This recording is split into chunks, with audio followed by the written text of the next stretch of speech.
जरा सोचो कि तुम रोज की ही तरह मजे से बस में बैठकर स्कूल या कॉलेज के लिए जा रहे हो, लेकिन तभी एक ट्रेन आकर तुम्हारी बस को ठोक दे और तुम्हारा गेम वहीं ओवर हो जाए। कुछ ऐसा ही हुआ हारुतो अमाकावा नाम के इस बंदे के साथ, जो कि अपनी बचपन की दोस्त के साथ अपने घर के बाहर खड़ा होता है। लेकिन हम देखते हैं कि उसकी बचपन की फ्रेंड मिहारू रो रही होती है, क्योंकि हारुतो अपने गाँव को छोड़कर दूसरी सिटी में शिफ्ट होने जा रहा था। मत जाओ हारुतो, मैं तुम्हारे बिना नहीं जी सकती। लेकिन हारुतो मिकासा से ये वादा करता है कि मैं दोबारा लौटकर जरूर आऊंगा और फिर हम दोनों शादी कर लेंगे। इससे हम दोनों हमेशा साथ में रहेंगे। और फिर सीन चेंज होता है और हम देखते हैं कि हारुतो एक बस में बैठा हुआ कुछ सोच रहा होता है, लेकिन तभी उसकी नजर एक छोटी बच्ची पर जाती है जो कि उसे ही घूर रही होती है। लेकिन उसी वक्त हारुतो जिस बस में बैठा होता है उस बस की ब्रेक्स फेल हो जाती हैं और एक ट्रेन आकर उस बस को ठोक देती है। वो एक्सीडेंट इतना खतरनाक होता है कि उस बस में कोई भी नहीं बच पाता और जो वादा हारुतो ने मिकासा से किया होता है वो वादा शायद टूट जाता है। लेकिन तभी किसी और दुनिया में एक गरीब बच्चे को होश आता है जिसका नाम रियो होता है, लेकिन उसके दिमाग में किसी और इंसान की मेमोरीज चल रही होती हैं और जिस इंसान की मेमोरीज उसके दिमाग में चल रही होती हैं वो कोई और नहीं होता बल्कि हारुतो ही होता है। और वो लड़का अपना नाम भी भूल जाता है और वो खुद को हारुतो बुलाने लगता है। अरे यार, ये मेरे साथ क्या हो रहा है? मुझे जितना याद है मैं एक बस में बैठा था और उस पियक्कड़ ड्राइवर ने बस को ट्रेन में ठोक दिया था। लेकिन एक सेकंड, आखिर ये बस क्या चीज है?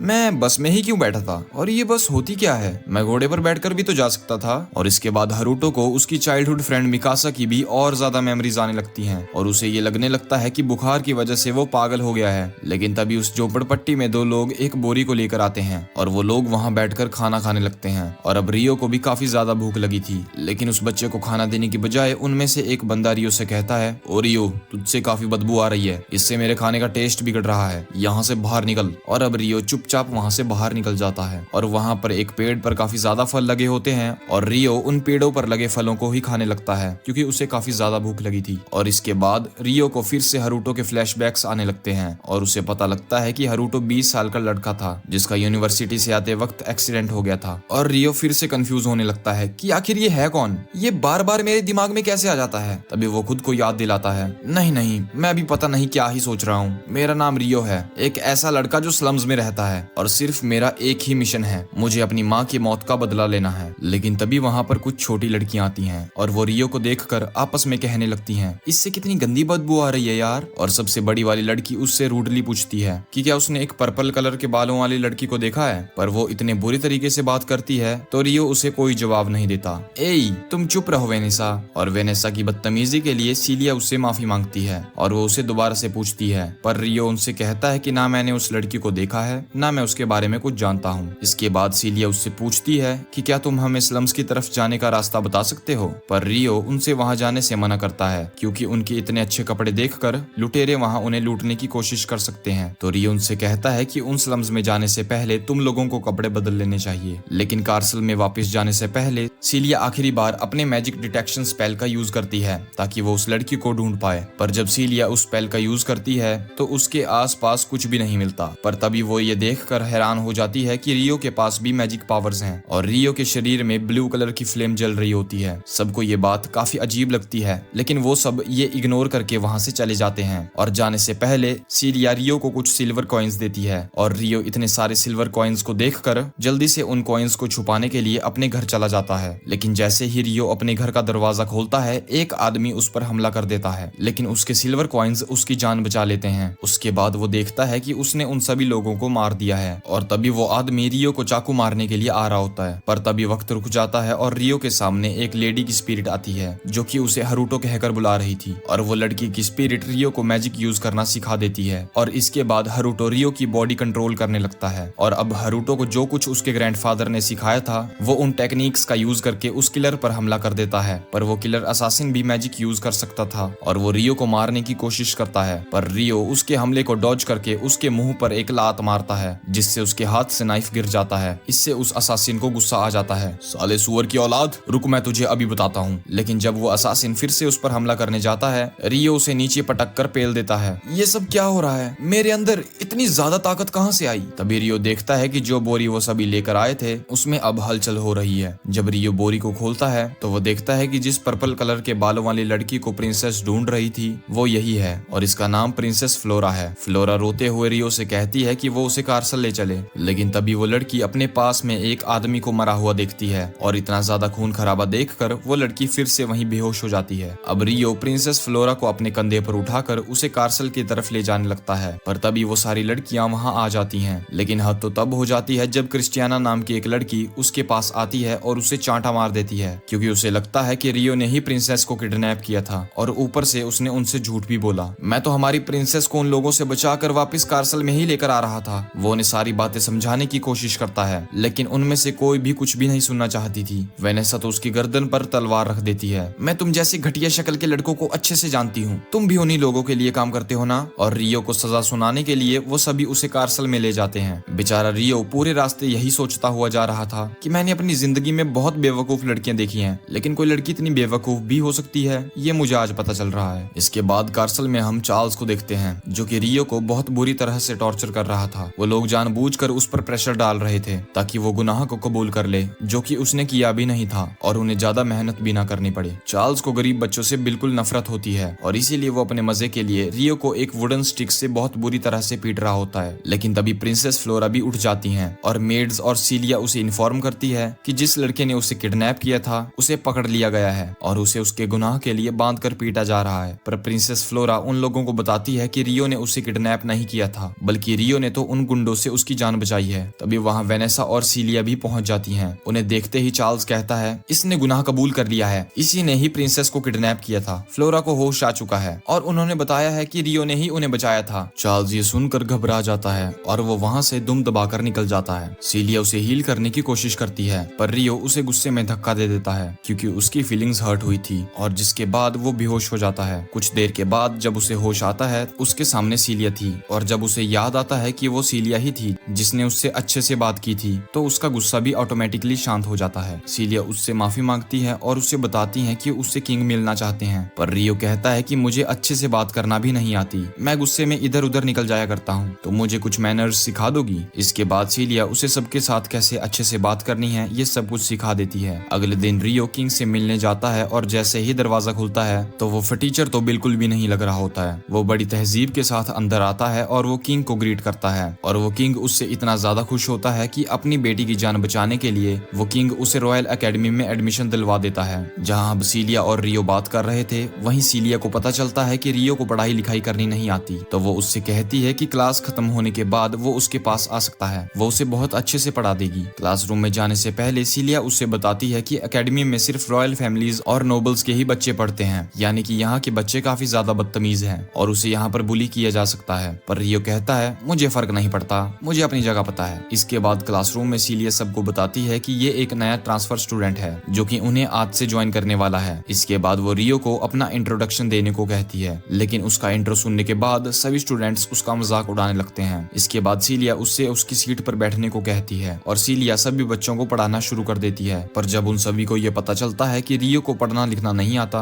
वो लोग उसका और ज्यादा मजाक उड़ाने लगते हैं। और अब क्लास खत्म होने के बाद रियो सीलिया के पास पढ़ाई करने के लिए आता है और वो अंदर जाने पर देखता है कि उसके रूम में किताबें इधर उधर पड़ी हैं, और भले ही वो सिर्फ 12 साल की है, पर उसकी इंटेलिजेंस के बारे में पूरी किंगडम को पता है। रियो उससे पूछता है, तुम इतनी कम उम्र में प्रोफेसर कैसे बन गई? सीलिया कहती है, मैंने प्राइमरी स्कूल स्किप कर दिया था और सीधा हाई स्कूल में पहुंच गई और ग्रेजुएशन के बाद सीधा प्रोफेसर बन गई। हाँ समझ गया, तुम बचपन से ही काफी पढ़ाकू थी। इसके बाद रियो उसे कुछ मैथ्स की प्रॉब्लम सॉल्व करके दिखाता है, जिसे देखकर सीलिया हैरान हो जाती है क्योंकि उसे लगता था कि रियो को तो पढ़ना लिखना ही नहीं आता, लेकिन रियो ने हरूटो की मेमोरीज का यूज करके ये मैथ्स की प्रॉब्लम सॉल्व करी थी। और सीलिया देखती है कि उसके सारे आंसर सही हैं और वो उससे पूछती है, ये सब तुम्हें किसने सिखाया? रियो कहता है, मुझे थोड़ा बहुत मेरी मॉम ने सिखाया था। सीलिया कहती है, अच्छा, यानी तुम्हारी मॉम तो इन सब चीजों में बहुत अच्छी होंगी ना? और इस बात पर रियो के उदास चेहरे को देखकर सीलिया समझ जाती है कि उसे टॉपिक अब चेंज कर देना चाहिए, वरना ये यहीं रो देगा। और अब टॉपिक को चेंज करते हुए सीलिया उससे पूछती है, कहीं आज किसी ने तुम्हें बुली तो नहीं किया?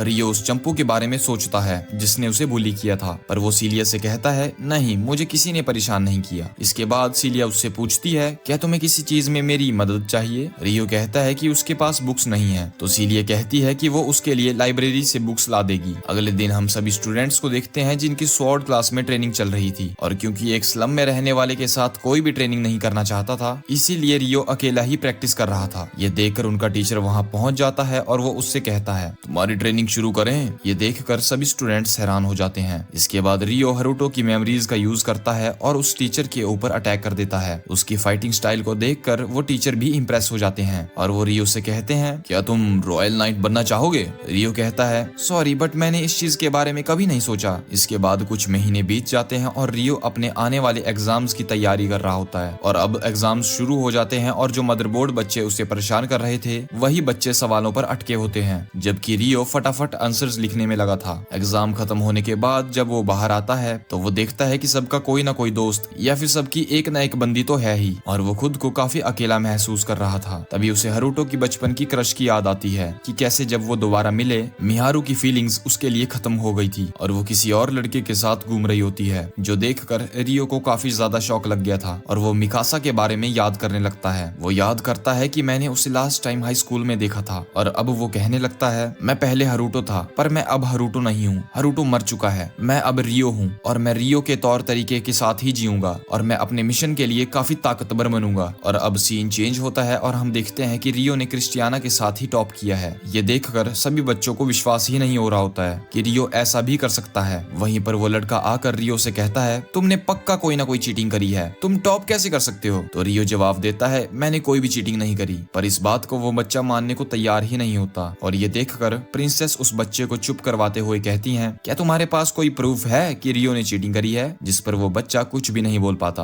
और वो बिल्कुल चुप हो जाता है। तभी वहाँ पर सीलिया आती है और वो उन सभी को बताती है कि रियो का रिजल्ट उसके हार्ड वर्क की वजह से इतना अच्छा आया है और तुम्हें रियो का अच्छा दोस्त बनकर रहना चाहिए, ना कि उससे जलकर रहना चाहिए। ये सुनकर वो बच्चा कहता है, लेकिन मैं इस चीज को कभी एक्सेप्ट नहीं करूंगा। ऐसा बोलकर वो गुस्से में वहाँ से चला जाता है। वहीं प्रिंसेस भी अब उसे कहने लगती हैं, अगली बार वो तुमसे नहीं हारेंगे। अगले सीन में रियो को दिखाया जाता है जो कि अब सीलिया के पास होता है, जहाँ सीलिया अब उससे कह रही होती है, मुझे तुम्हारी चिंता हो रही है रियो, क्योंकि अब बहुत ज्यादा स्टूडेंट्स तुम्हारी गलती निकालने की कोशिश करेंगे क्योंकि वो लोग तुमसे जल रहे हैं। जिस पर रियो कहता है, कोई बात नहीं, मुझे तो अब इन चीजों की आदत सी हो गई है और वैसे भी आप कह रही थी कि आप काफी ब्रिलियंट हो, क्या आपके साथ भी ऐसा हुआ है जैसा मेरे साथ हो रहा है? जिस पर वो कहती हैं, हाँ हुआ तो था पर मैंने उन सभी लोगों को इग्नोर किया था क्योंकि मेरे पास दोस्तों का सपोर्ट था। ये सुनकर रियो कहता है, तो फिर मुझे चिंता करने की कोई जरूरत नहीं है क्योंकि मेरे पास आप जो हो। ये सुनकर सीलिया थोड़ी सी शर्मा जाती है, क्या तुम मेरा मजाक उड़ा रहे हो? क्या तुम मुझे दोस्त की तरह मानते हो? जिस पर रियो कहता है, हाँ क्या तुम ये नहीं चाहते हो? जिस पर वो भी अब थोड़ी सी शर्माने लगती है और अब वो कहती है,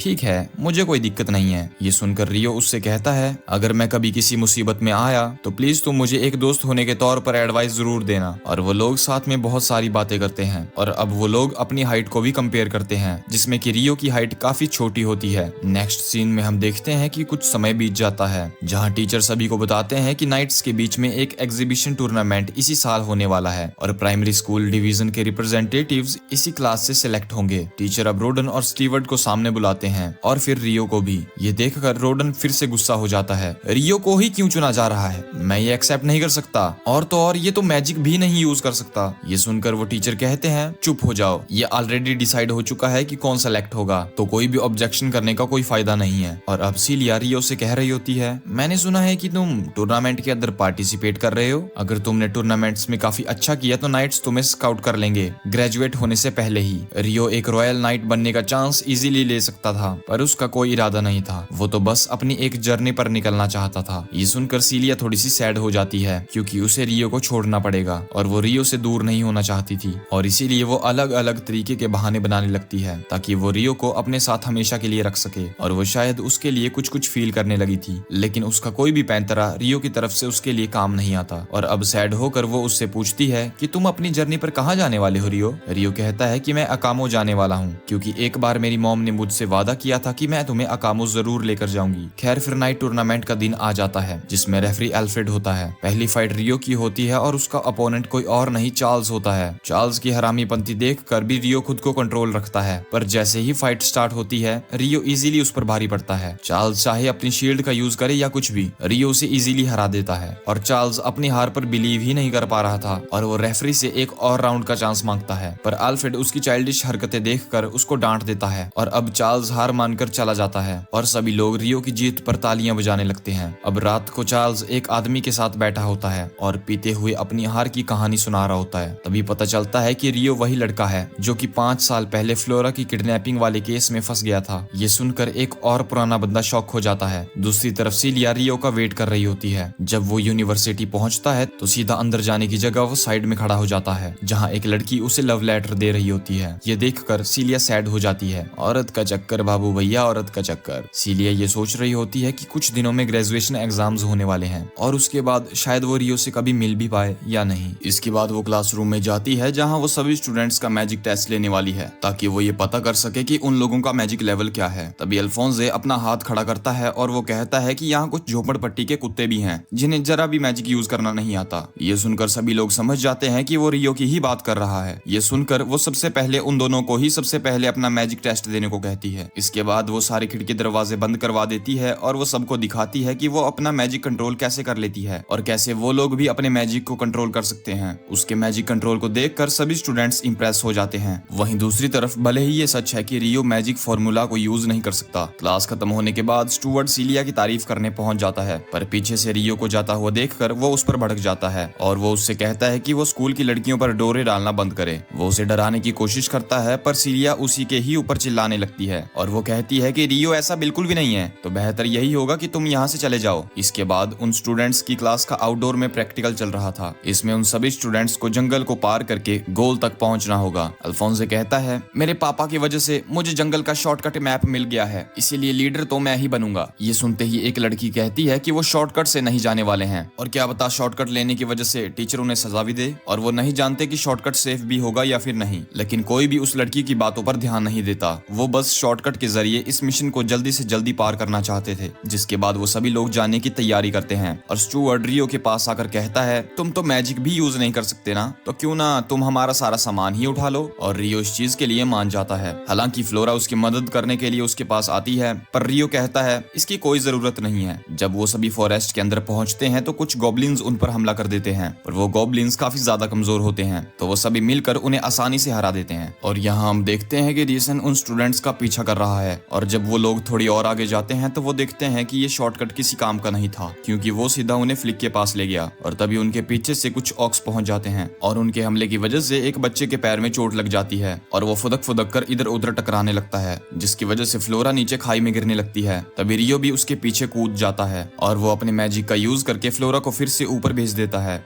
और खुद खाई में गिरने लगता है। वहीं अल्फोंस की लीडरशिप में सभी लोग एक डिफेंस फॉर्मेशन में खड़े हो जाते हैं और साथ में मिलकर उन सभी ऑक्स को हरा देते हैं। वहीं दूसरी तरफ हम देखते हैं कि रियो पूरी तरह से सही सलामत होता है। इसके बाद अल्फो सारे मामले की जांच करने लगता है, पर स्टूवर्ट सीधा कहता है कि वो फ्लोरा से नहीं टकराया, रियो ने उसे जानबूझकर धक्का दिया होगा। और स्टूवर्ट की बातों में आकर कोई भी उसे ढूंढने के लिए जाना नहीं चाहता था, पर फ्लोरा कहती है कि उन्हें उसे बचाने के लिए जाना ही होगा और अगर उसके साथ कोई नहीं आया तो वो अकेले ही चले जाएगी। प्रिंसेस फ्लोरा, आप समझती क्यों नहीं? वो एक गंदी नाली का कीड़ा था और उसका अंजाम यही होना था। उसे मरने दो, हमें आगे बढ़ना चाहिए। वहीं इस मची हुई बहस को देखकर रियो सोचता है कि वो अकेला ही आगे बढ़ जाएगा। तभी उन्हें किसी मॉन्स्टर के चिल्लाने की आवाज आती है, जिसे रियो भी सुन लेता है और 1 मिनट में मॉन्स्टर उनके सामने आकर खड़ा हो जाता है और उसे देखकर सभी स्टूडेंट्स डर जाते हैं। और 1 मिनट और मॉन्स्टर आकर उनके सामने खड़ा हो जाता है। उस मॉन्स्टर को देखकर सभी स्टूडेंट्स डर जाते हैं। क्रिस्टियानो उसके ऊपर थंडरबोल्ट से हमला करती है, लेकिन इससे उसका कुछ भी नहीं बिगड़ता और वो मैनाटोर एक ही हमले में 3 स्टूडेंट्स को नीचे गिरा देता है। प्रिंसेस फ्लोरा एक बच्चे को हील करने लगती है, पर तभी वो मॉन्स्टर पहुंच जाता है और उसके ऊपर हमला कर देता है, पर ऐन वक्त पर रियो आकर उसे बचा लेता है और वो फ्लोरा से कहता है कि वो जल्दी से उस मोटू को यहाँ से ले जाए। उसके जाने के बाद रियो अकेला ही उस मॉन्स्टर से लड़ने लगता है, जो कि एक हाथ से भी उसके ऊपर काफी भारी पड़ रहा था। तो रियो बस उसके हमलों को डॉज ही करता जा रहा था और मौका देखकर उसकी गर्दन को ही काट लेता है। तभी वहाँ फ्लोरा को ढूंढते हुए कुछ स्टूडेंट्स पहुंच जाते हैं और इस मौके का फायदा उठाकर रियो वहाँ से निकल जाता है। वहीं रीस जो इन सभी चीजों को देख रहा होता है, वो सोच रहा होता है, इस लड़के में कुछ तो खास बात है। इसके बाद हम अकेडमी में सीलिया को देखते हैं, जो कि प्रिंसिपल से कुछ बात करने जा रही थी। तभी वो अंदर से सुनती है कि रियो मिसिंग है। वो बंदा तो इतना तक कह रहा था कि रियो यहाँ पर फ्लोरा को ही मारने आया था, और जब सबको इसके बारे में पता चला तो वो यहाँ से भाग गया। वहीं प्रिंसिपल भी उसकी बातों को सुनकर ये समझ जाता है कि वो उसको फंसाने की कोशिश कर रहा है, लेकिन इस सिचुएशन में प्रिंसिपल भी कुछ नहीं कर सकता था, तो वो सारा इल्जाम रियो पर लगाने के लिए मान जाता है और ये सारी चीजें सीलिया बाहर से सुन लेती है। इसके बाद जब रियो सीलिया से मिलने आता है तो वो खुशी के मारे उसे गले से लगा लेती है। इसके बाद सीलिया सारी चीजें रियो को बता देती है। सीलिया की ये सारी बातें सुनकर रियो कहता है कि अगर उसने ये प्रूफ भी कर दिया कि वो इनोसेंट है, तब भी किसी को कोई भी फर्क नहीं पड़ेगा, क्योंकि वो एक कॉमनर है, इसीलिए वो अकेडमी को छोड़कर चला जाएगा। पर जाने से पहले वो सीलिया से ये वादा करता है कि वो उसे दोबारा जरूर मिलेगा, तुम मुझे लेटर भी लिख सकती हो, और हाँ, उस लेटर में मेरा नाम हरूटो लिखना। इसके बाद रियो वहाँ से चला जाता है और उसके जाने के बाद सिलिया रोने लगती है। वहीं वो जनरल किसी डैमी ह्यूमन को रियो का कोड देता है। सूंघ लो इसे, तुम्हें इसकी जान लेनी है, तुमसे हो तो जाएगा ना? वो लड़की हाँ कहती है और उसका नाम लातफा है। 3 दिन का सफर करने के बाद रियो टाउन में पहुंच जाता है और वो देखता है कि यहाँ अभी भी उसके वांटेड पोस्टर नहीं पहुंचे हैं। तभी रियो सेंस करता है कि उसके पीछे कोई है, पर जब वो पीछे मुड़ता है तो उसे कोई भी नहीं दिखाई देता, जिसके बाद वो आगे बढ़ जाता है। तभी वो एक दुकान में देखता है कि वहाँ पास्ता बेचा जा रहा है और रियो इस दुनिया में पास्ता देखकर हैरान हो जाता है। तो वो शॉपकीपर उसे बताता है कि इस टाउन को गवर्न करने वाली औरत लेस लॉर्ड ने इन नूडल्स को बनाया था और ये डिश उसी की चीज को यूज करती है। और खाते वक्त रियो ये सोचने लगता है कि कहीं लीजर लॉर्ड भी उसी दुनिया से तो नहीं आई जहाँ से हरूटो आया है। और अपना पेट भरने के बाद वो रियो वहाँ से चला जाता है और जैसा कि शॉपकीपर ने उसे बताया था, वो स्प्राइट को खरीदने के लिए रीका मर्चेंट गिल्ड में जाता है। रियो जब गिल्ड के अंदर जाता है तो उसे एक रिसेप्शनिस्ट मिलती है जिसका नाम लॉटी है। इसके बाद लॉटी उसकी खाने पीने के सामान खरीदने में हेल्प करती है। इसके बाद वो सीलिया के लिए आखिरी लेटर लिखता है और वो उसे सारी चीजें बताते हुए कहता है कि इस रीजन से बाहर जाने के बाद वो उसे लेटर नहीं लिख पाएगा और वो अपने सारे सामान के साथ वहाँ से निकल जाता है। आगे जब रियो जंगल से गुजर रहा होता है तो उसे एक इंसान जमीन पर पड़ा हुआ दिखता है। जब रियो उसकी हेल्प करने के लिए जाता है तो वो लड़की उसके ऊपर पॉइजन नीडल से हमला कर देती है, जो कि असल में लातिफा होती है, जिसे कि रियो को मारने के लिए भेजा गया था। आगे रियो उस पॉइजन को न्यूट्रलाइज कर देता है, जो देखकर लातिफा हैरान हो जाती है और एक दूसरे की स्पीड को देखकर वो दोनों हैरान हो जाते हैं। पर इसके बाद लातिफा फिजिकल एनहांसमेंट स्पेल को यूज करती है तो रियो को भी अपनी पावर्स को बढ़ाकर उससे लड़ना पड़ता है। लेकिन फाइट के दौरान रियो अपनी तलवार को रख देता है और उससे अपने हाथों से ही लड़ने लगता है। रियो उसके हाथों को पकड़कर उसे जमीन पर गिरा देता है और रियो को देखकर लातिफा डर जाती है और वो रोते रोते कहने लगती है कि मुझे मत मारो मॉम, प्लीज मुझे बचा लो। उसकी ये सब बातें सुनकर रियो उसे शांत होने के लिए कहता है, पर वो आउट ऑफ कंट्रोल हो गई थी और इसीलिए रियो अपने मैजिक का यूज करके उसे बेहोश कर देता है। जिसके बाद वो उसके हाथों पैरों को बांध देता है। जिस दौरान वो देखता है कि उसकी गर्दन पर एक सबमिशन कॉलर है, यानी कि वो किसी की स्लेव है। जिसके बाद रियो को एक स्पेल याद आता है जिसका यूज करके वो उसके कॉलर को उसकी गर्दन से हटा देता है। इसके बाद हम फ्लैशबैक में देखते हैं कि जो छोटी बच्ची हरूटो को बस में देख रही थी, वो भी उस एक्सीडेंट की वजह से इस दुनिया में पहुंच गई है और यहाँ आने पर उसने देखा कि उसकी गर्दन पर एक कॉलर है और उसका ओनर कोई और नहीं बल्कि स्टूवर्ड है। जब लातिफा उसे बताती है कि मेरा नाम लातिफा नहीं है, मैं एंडो हूँ, लेकिन ये सुन के वो उसे टॉर्चर करने लगता है। जब लातिफा को होश आता है तो वो फिर से घबराने लगती है, पर जब वो देखती है कि उसकी गर्दन से कॉलर हट चुका है, वो खुशी के मारे रोने लगती है। रियो जब लातिफा से सवाल पूछता है तो उसे पता लगता है कि वो स्टूवर्ड की स्लेव थी और शायद उसके अलावा कोई भी उसके पीछे नहीं आया है। और अब क्योंकि उसकी गर्दन से कॉलर हट चुका था, लातिफा कहती है कि वो उसे नहीं मारेगी, तो रियो उसे फ्री कर देता है और रियो वहाँ से जाने लगता है। लेकिन भले ही अब वो फ्री हो चुकी थी, लेकिन इस रीजन में उस जैसे लोगों को पकड़ लिया जाता है और स्लेव्स की तरह रखा जाता है। तो रियो उसे गाइड करता है कि वो ईस्ट की डायरेक्शन में जाए, जिस डायरेक्शन में बहुत बड़ा एरिया है जहाँ उसके जैसे लोग रहते हैं। और रियो भी उसी डायरेक्शन में जा रहा था। रियो अकेला ही आगे बढ़ने लगता है, पर लातिफा उसका पीछा करने लगती है। रियो उससे कहता है कि तुम्हें गलत फहमी हो रही है, मैंने तुम्हें इसीलिए नहीं बचाया कि मैं अच्छा इंसान हूँ, तुम जिंदा इसीलिए हो क्योंकि तुम्हें मारने की वजह से मेरी मुसीबत और ज्यादा बढ़ सकती है। और वैसे भी वो उसे एक बार मारने की कोशिश कर चुकी है, तो वो उस पर दोबारा भरोसा नहीं कर सकता। पर लातिफा को समझ नहीं आता कि वो क्या करे, और क्योंकि बाकी ह्यूमंस जैसे वो उससे बुराई सेंस नहीं कर सकती थी, और अब लातिफा उससे कहती है कि वो उसके गले पे ये कॉलर दोबारा लगा दे। लेकिन अब रियो हैरानी से पूछता है, तुम तो इस चीज से नफरत करती हो ना, तो फिर भला तुम इस कॉलर को दोबारा क्यों लगाना चाहती हो? पर लातिफा कहती है कि वो फिर से अकेला नहीं रहना चाहती और वो उसके साथ जाना चाहती है। ये सुनकर रियो मान जाता है, तुम मेरे साथ आ सकती हो, और हाँ, उस कॉलर को पहनने की भी कोई जरूरत नहीं है। वैसे तुम्हारा नाम क्या है? और इसके बाद वो अपना नाम उसे बताती है और दोनों वहाँ से आगे बढ़ जाते हैं। काफी दूर जाने के बाद रियो को भूख लगने लगती है और वहाँ रुक कर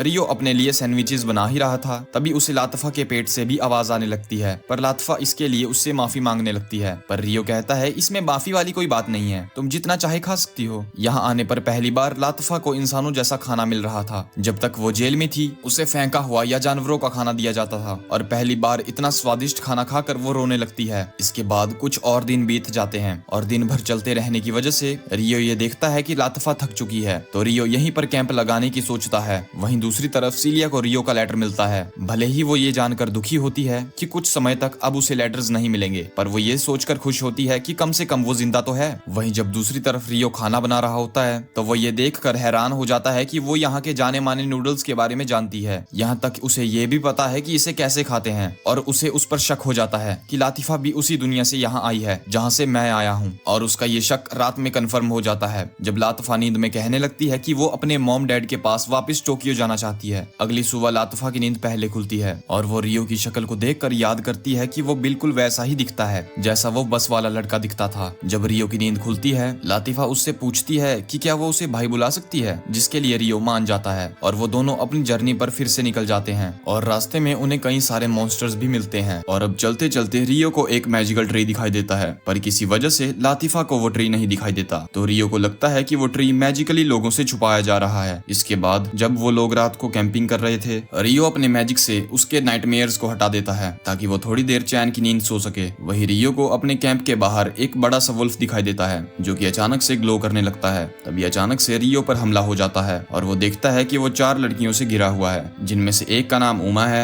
इस लड़की का नाम सारा और इस छोटी सी लड़की का नाम आलमा है। और उनमें एक एल्फ भी है जिसका नाम मॉर्फिया है। वो लड़कियां उससे कहती हैं कि तुम्हारी हिम्मत कैसे हुई एक बीस्ट गर्ल को अपना स्लेव बनाकर रखने की। रियो ने समझाने की कोशिश करता है, बेवकूफ लड़कियों, ये मेरी स्लेव नहीं है, मैंने तो इसे बचाया है। पर वो लड़कियां उसकी एक भी बात नहीं सुनती और वो लड़कियां उसके ऊपर हमला कर देती हैं और वो सभी लड़कियां साथ मिलकर रियो को अपने हमले से बेहोश कर देती हैं। वहीं रियो को फिर से अपने सपने में वही लड़की दिखाई देती है जिसने रियो को अपना ऑरा यूज करना सिखाया था। जब उसे होश आता है तो वो देखता है कि उसके हाथों में हथकड़ियां लगी हुई थी। तभी जहाँ रियो कैद था लातिफा भी वही पहुंच जाती है और वो रियो को गले से लगा लेती है। और लातिफा गुस्से में उन लड़कियों से पूछती है, क्या तुम दोनों ने ही इसका ये हाल किया? तभी विलेज के हेड में से एक वहां पहुंच जाती है और इन नादान बालिकाओं की गलती के लिए उनसे माफी मांगती है। जिसके बाद वो चारों लड़कियां उसके सामने आकर उससे माफी मांगने लगती हैं। जिसके बाद ऑर्फिया उसकी हथकड़ी खोल देती है और अरसला उन्हें बताती है कि हमें हमारी गलती के लिए पछतावा है और बाकी के एल्डर्स भी उनकी इस गलती के लिए उनसे माफी मांगेंगे और अभी के लिए आप हमारे मेहमान हो, आपको यहाँ आराम करना चाहिए। अगली सुबह अरसला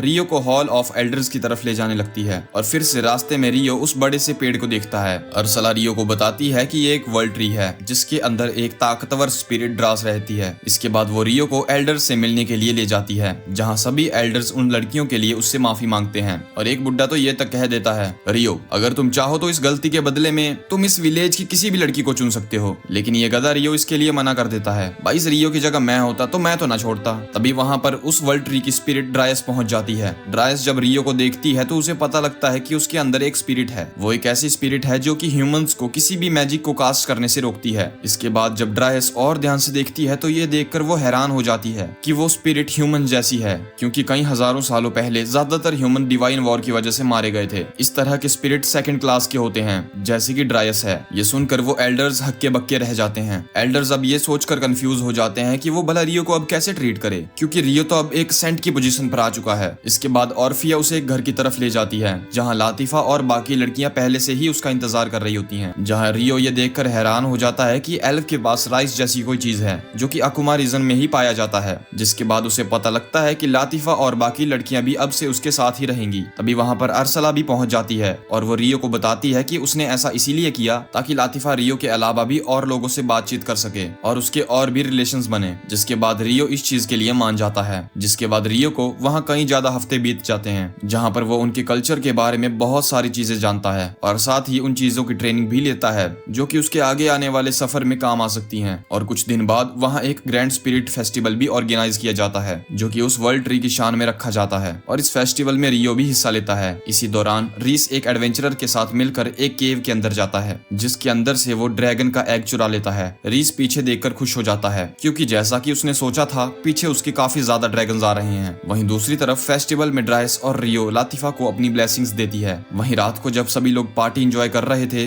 रियो बेचारा मुसीबत में पड़ा हुआ था क्योंकि वो तीनों लड़कियां उससे चिपकी हुई थी और वो बेचारा सांस भी नहीं ले पा रहा था। भाई मैं मजाक भी नहीं कर रहा, एक ऐसी मुसीबत में तो फंसना मैं भी डिजर्व करता हूँ यार। खैर कुछ देर में जब वो लड़कियां वहां से चली जाती हैं, वहां पर तब अरसला आती है और रियो अरसला को बताता है कि वो कुछ टाइम बाद यहाँ से जाने वाला है। वहीं दूसरी तरफ रीस अपने साथियों को आसपास का एरिया स्काउट करने को कहता है और वो उन्हें एक रेड कलर की पील भी देता है जिसे कि वो खा जाता है। रीस जब आसमान में जाता है तो वो कुछ वाइब्रेंस को अपनी तरफ आते हुए देखता है। वहीं रात को लातिफा और रियो जंगल में अकेले टहलने के लिए जाते हैं जहाँ रियो उससे पूछता है कि क्या तुम्हें यहाँ रहना पसंद आ रहा है लातिफा? लातिफा कहती है बिल्कुल, यहाँ सारी लड़कियाँ बहुत अच्छी हैं, वो मेरे साथ खेलती भी हैं, हम लोग काफी ज्यादा मजे कर रहे हैं रियो, और सबसे बड़ी बात आप भी यहाँ हमारे साथ हैं। पर तभी रियो उसे बताता है कि वो इस विलेज को छोड़कर अपनी जर्नी पर निकलने वाला है। ये सुनकर लातिफा और भी दुखी हो जाती है और वो कहने लगती है, तो क्या हो गया, मैं भी आपके साथ आपकी जर्नी पर चलूंगी। पर रियो उसे मना कर देता है क्योंकि वो नहीं जानता आगे उसकी जर्नी में कितने बड़े और खतरे आएंगे। ये सुनकर लातिफा गुस्से में आ जाती है और वो वहाँ से चली जाती है। वहीं दूसरी तरफ एल्डर्स की मीटिंग चल रही होती है जो कि उन वाइब्रेंस के बारे में बात कर रहे होते हैं। वहीं इस मौके का फायदा उठाते हुए रीस वाइब्रेंस के डैन के अंदर चला जाता है और एक एक करके उनके सारे अंडे चुरा लेता है। तभी बाकी लड़कियां आसपास के एरिया को स्काउट करने लगती हैं। तभी वो लड़कियां एक ऐसे इंसान को देखती हैं जिसके थैले में एक अंडा होता है। वो कोई और नहीं बल्कि वही एडवेंचरर होता है। लेकिन इससे पहले कि वो कुछ कर पाती, वो एडवेंचरर ग्रिफिन पर बैठकर वहां से भाग जाता है और अब वो लड़कियां उसके ऊपर हमला भी करती हैं। लेकिन उसका ग्रिफिन सारे हमलों को डॉज कर लेता है। पर तभी उस बंदे के सामने एक वाइब्रेन पहुंच जाता है। जब वो सभी काले वाइब्रेन को देखते हैं वो समझ जाते हैं कि वो अंडा उसी वाइब्रेन का है और इससे पहले वो वाइब्रेन उस विलेज के अंदर जाता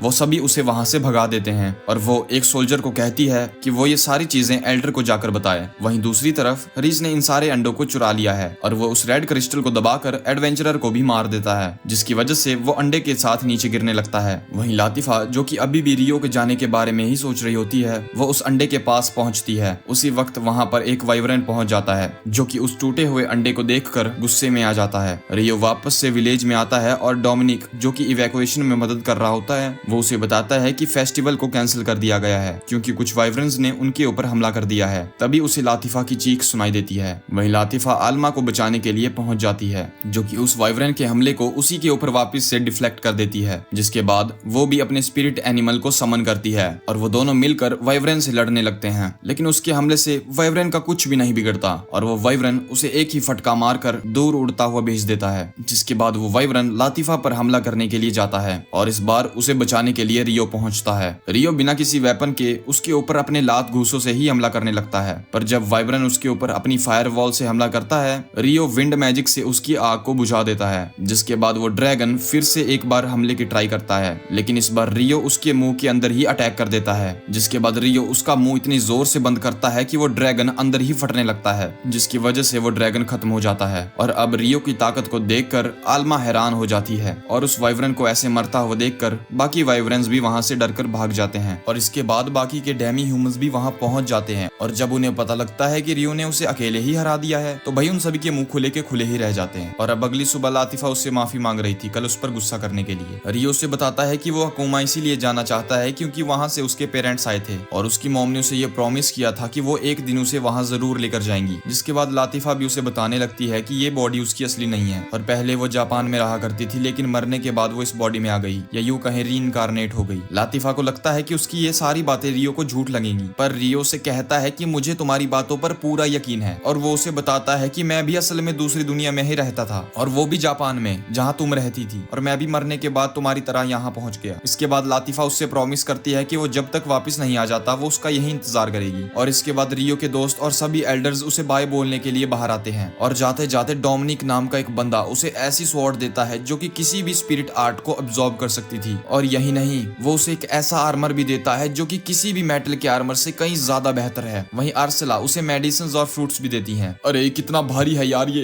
कहीं आप लोगों ने इसमें पत्थर तो नहीं भर रखे ना। अब रियो की ऐसी हालत को देखकर आखिरी एल्डर उसे स्पेस स्टोरेज देती है। रियो स्पेस स्टोरेज को अपने हाथ में पहन लेता है और उसके अंदर सारे सामान को रख लेता है। और इसके बाद रियो अपनी छोटी बहन लातिफा को गुड बाय बोलकर वहां से चला जाता है। और 2 महीने का सफर करने के बाद रियो अकुमा रीजन में पहुंच जाता है, जहां वो विलेजर जरूरी और सेव से कहता है कि वो उनके विलेज हेड से मिलना चाहता है, जिसके लिए वो दोनों लड़कियां मान जाती हैं और उसे एक एल्डर के पास ले जाती हैं जिसका नाम युवा होता है। रियो उस एल्डर को बताता है कि उसके पेरेंट्स 15 साल पहले यहाँ रहा करते थे, पर जब वो उन्हें बताता है कि उसके पेरेंट्स का नाम जेन और आयामे है, युवा उन दोनों लड़कियों को वहां से बाहर जाने को कहती है और वो रियो को बताती है कि वो जेन की मदर है, यानी कि वो रियो की ग्रैंड मदर हुई। और अब रियो अपने पेरेंट्स का प्रॉपर तरीके से अंतिम संस्कार करना चाहता था, पर युवा उससे कहती है कि तुम्हें चिंता करने की कोई जरूरत नहीं है, हमने उनके लिए पहले ही ग्रेव्स बना रखी हैं। और वो रियो को बताती हैं कि कई सालों पहले किसी रीजन की वजह से उनके फादर को इस विलेज को छोड़कर जाना पड़ा, जिसके बाद से वो कभी वापस लौट कर नहीं आए, पर इसकी वजह वो उसे अभी नहीं बता सकती। आगे युवा उससे कहती है कि वो चाहे तो इस विलेज में रह सकता है और जिन लड़कियों से वो पहले मिला था उनमें रूरी नाम की लड़की उसी की पोती है, यानी कि वो रियो की बहन हुई और उसकी उम्र भी 15 साल है। ये सुनकर रियो सोच रहा होता है, अरे वाह, ये भी मेरी उम्र की निकली। और जब युवा को ये पता चलता है कि रियो उसका भाई है तो उसे यकीन ही नहीं होता कि इतनी कम उम्र में इसमें इतनी ज्यादा मैच्योरिटी कहां से आ गई। इसके बाद यूबा वहां से जाने लगती है और वो रियो से कहती है कि वो उसके पेरेंट्स के बारे में किसी को भी नहीं बताएगी। और अब थोड़ी देर हमारा रियो वहीं रुकता है और रात होने से पहले वो अपने घर वापस पहुंच जाता है, जहां यूबा और रूरी उसका स्वागत करती हैं। अगली सुबह जब रियो उठता है तो वो अपने स्पिरिट आर्ट्स का यूज करके खाना बनाता है, और जब खाना बन के तैयार हो जाता है वहां से और उसका बड़ा भाई शिन भी खाना खाने के लिए पहुंच जाते हैं। पहले तो शिन रियो को काफी घूर कर देख रहा होता है, लेकिन जब उसे पता चलता है कि रियो इतना टेस्टी खाना बनाता है। ब्रेकफास्ट के बाद युवा शिन से कहती है कि वो रियो को लेकर डोला के पास जाए, क्योंकि उसे लगता है कि वो हंटर बनना चाहता है। वहीं शिन रियो को अंडर एस्टिमेट कर रहा था। उन भाई साहब के हिसाब से रियो अभी बहुत कमजोर है। युवा उसे बताती है कि मैं तुम्हारी जानकारी के लिए बता दूं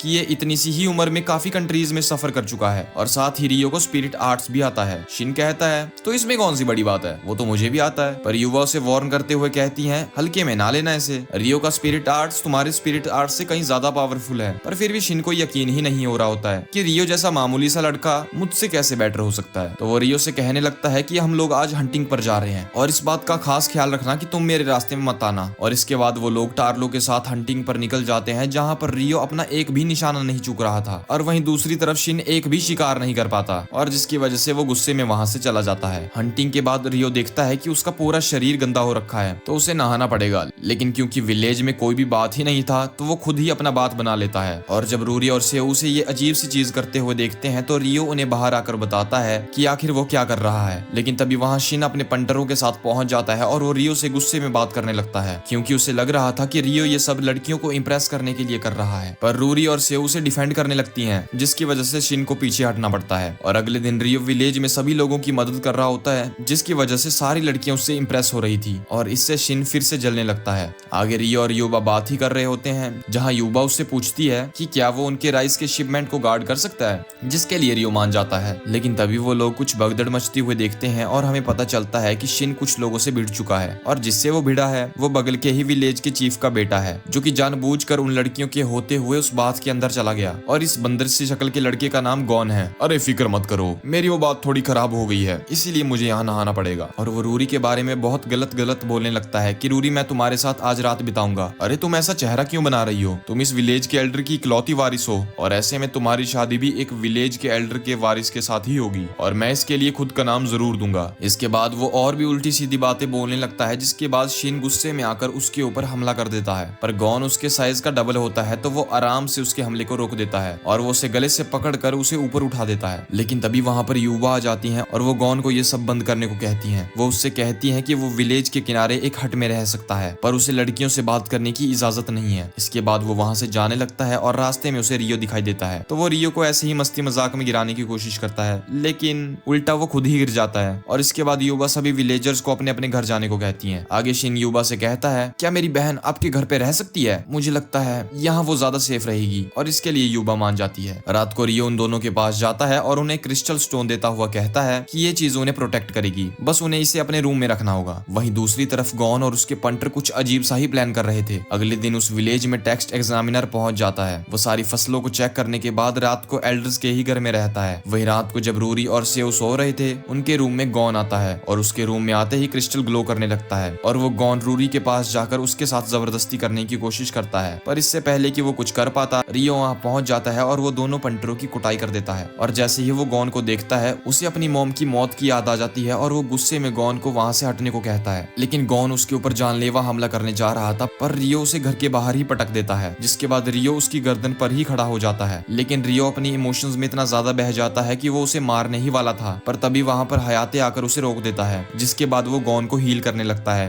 क्योंकि अगर वो ऐसा नहीं करता तो गॉन यहीं पर मर जाता। आगे वो अपने सब कोऑर्डिनेट को सारी चीजें रिपोर्ट करने को कहता है, ताकि वो इसे कस्टडी में ले सके। वहीं रियो मौके से थोड़ा दूर आ चुका है और अपने गुस्से को शांत कर रहा है। अगली सुबह वापस आने के बाद वो अपनी हरकतों के लिए माफी मांगता है, पर वो दोनों काफी खुश हैं, क्योंकि वो उनकी मदद करने के लिए इतनी जल्दी वहां पहुंच गया। इसके बाद हयाते वहां से निकलने की तैयारी करता है, और वो गॉन को एक कैदी की तरह अपने साथ ले जा रहा था। इसी दौरान युवा उसे एक लेटर देती है, ताकि वो उसे अपने फादर को दे सके। और इसके बाद हयाते वहां से निकल जाता है, और उसके साथ कुछ विलेजर्स भी होते हैं, जो कि राइस की शिपमेंट को ले जा रहे थे। वहीं हयाते किसी दूसरे रास्ते से चला जाता है, किसी और विलेज से टैक्स कलेक्ट करने के लिए। दार्लो सबसे पहले जब कैपिटल पहुंचता है, वो रजिस्टर करके उन कैदियों को जेल में भिजवा देता है। जिसके बाद डालोशिन और रियो को लेकर एक रेस्टोरेंट में खाने के लिए पहुंचता है। खाना खाने के बाद शिन रियो का शुक्रिया अदा करता है, क्योंकि उसने उसकी बहन की जान बचाई थी। अगले दिन रियो शिन के साथ शॉपिंग पे जाता है, जहां सेयो को एक हेयर पिन पसंद आती है तो रियो उस हेयर पिन को उसे खरीद के दे देता है